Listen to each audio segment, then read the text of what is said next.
Hola, ¿qué tal? I'm your host, Ricky Saillas. We're here with the El Paso Police Department's Metro Unit. Now, these officers on bicycles, they take care of our downtown area. We're going to tell you more about what they do. Plus, we have an update on the city's search for the next police chief.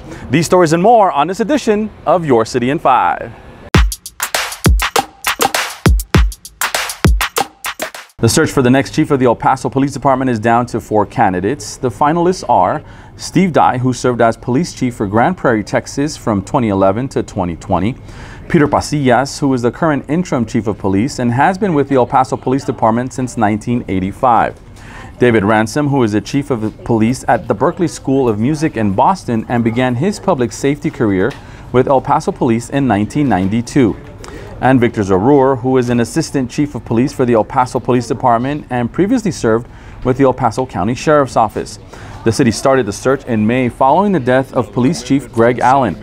The next steps include multiple on-site panel interviews and practical exercises.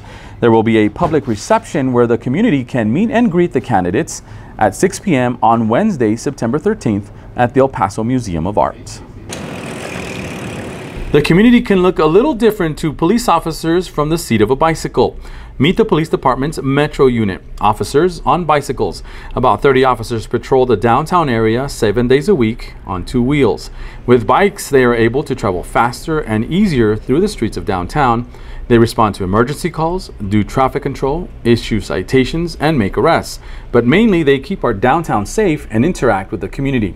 In a few weeks, Your City in 5 will feature the Metro Unit to see what it takes to be an officer on a bicycle. Live Active El Paso provides free health and wellness programs for our community. Now, the fitness initiative created because of the COVID-19 pandemic celebrated its 3-year anniversary. Check it out.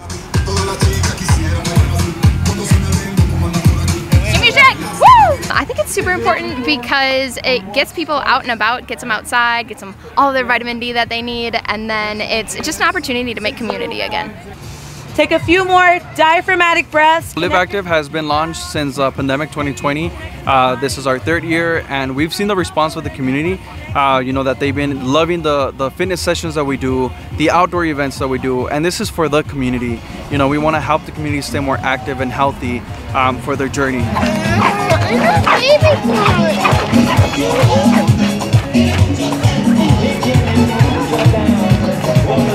I think it's great to get everyone out here and show support, mental health.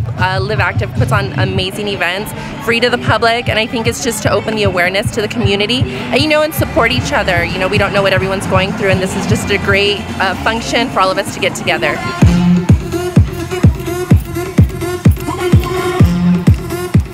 Thank you to Jose Solis for putting together that video. Now, if you want to learn more about Live Active, visit liveactiveep.com. To other happenings, there's a new director leading the city's International Bridges Department. Roberto Tinajero is now in charge of the city's 3 owned ports of entry and parking meters. He served as interim director before being appointed to the permanent position. Tinajero has been with the city since 2015, helping to develop a 5-year capital improvement program for the department and securing a $12 million federal grant for pedestrian improvements at the Isleta Bridge. He has a Master's of Science and Economics from UTEP. Congratulations to Roberto. Congratulations also goes to the city's Purchasing and Strategic Sourcing Department for receiving the Achievement of Excellence in Procurement Award from the National Procurement Institute. For those who don't know, procurement is obtaining or purchasing goods or services for business, in this case, government. The Purchasing Department showed a commitment to the process while showcasing professionalism, productivity, and leadership. This is the 8th year in a row that the department receives the award. A ribbon-cutting ceremony officially opened a new handball court at Shawver Park. The 3-wall court that also has lights was a neighborhood improvement project paid by a community development block grant. The celebration included a small handball tournament and an appearance from El Pasoan and top-rated professional handball player Luis Lucho Cordova. When there's courts around the parks, it's like you said, it's cheap. All you need is one ball and then any wall, So, like when they build these courts, it's awesome because usually you have to join a club, do this, and so it's harder to get into it. But now with these courts, it's awesome, free, pretty much free. I was tasked by Mr. Garcia, and we had that CDBG funding, and it worked out just fine. And look at it, where it sits here was chosen by the staff, and everybody's saying that's a good place to set it because they can add to what they have here. The handball court is a new addition to Shawver Park that also has walking trails and several sports fields, and soon will have an all-ability playground. Speaking of parks, the Music at the Park series is headed to Grandview Park in Central. The fun starts at 6 p.m. with local musician Legna Villalobos, followed by DJ Mark at 7:30 and Team Havana at 8 p.m. There will also be free giveaways, information booths, food trucks, and local vendors from the downtown art and farmers market.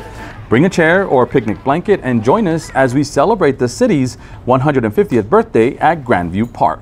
There's a new program where you can cuddle with an adoptable pet while learning about animal care. Animal Services and the public libraries are hosting kitty and doggy storytime events at various branch libraries. Storytellers read captivating tales about pet care and companionship. Then children get a chance to spend time with adorable cats and dogs from the shelter, making it a hands-on educational experience. Storytime continues through September. Visit the library's social media sites or elpasoanimalservices.org/calendar for times and locations. That's going to do it for us on this edition of Your City in 5. We want to thank the El Paso Police Department's Metro Unit for letting us hang out. And a reminder that city offices will be closed for Labor Day. For Jose Solis, who's behind the camera, I'm Ricky Saillas. Stay safe and please be good to each other. We'll see you next time on Your City in 5.